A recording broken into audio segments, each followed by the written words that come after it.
dunia ni baru tau, nak mulakan hidup yang baru dan sebagainya. Sebab memang sangat-sangat lain bila kita nak teruskan hidup kita tanpa ibu bapa.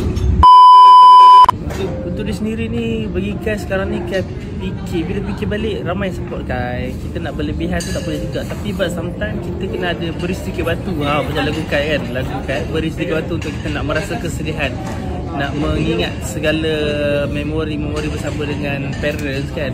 So benda tak salah. Saya akan menangis kat rumah je. Kalau kat luar ni saya tak nak menangis dah. Bagi Kai, cukuplah saya dah orang kata menangis selepas pemerigian arwah ibu saya. Itu membuatkan saya rasa benda tu membuatkan saya rasa apabila berlaku sekali lagi kali ini kehilangan ibu bapa saya pula, benda tu bagi Kai, saya dah rasa dah kesedihan tu macam mana tahap dia memang sangat maksimum. Kena kehilangan bapa ni, orang kata benda tu dah saya rasa, and then this time ada hikmah dia membuatkan saya rasa benda tu kita dah rasa, and then kekuatan tu kata datanglah, orang kata sebab macam kita dah rasa dah benda tu. And then nak ulang balik benda tu, buat apa kita nak ulang balik, macam kita nak meratap hari-hari dan sebagainya. Sebab sometimes bila kita nak mengadu ke orang boleh faham, and then nak meratap hari-hari pun tak bagus juga untuk kita dan untuk orang sekeliling kan. Just kita boleh kata nak merasa kesedihan, kerinduan tu untuk diri sendiri, untuk family, mengenangkan apa tu segala memori bersama parents kan.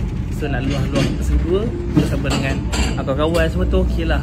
But nak terlalu overshare orang kata secara online, secara terbuka kepada orang awam tak bagus sebenarnya. Juga bagi Kai dah belajar apa yang lepas.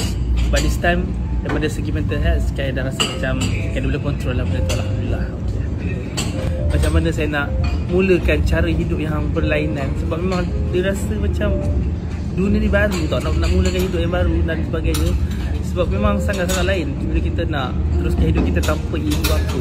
Sebelum kita dapat support daripada mereka, nak buat apa-apa mereka yang kita kena minta restu dan sebagainya.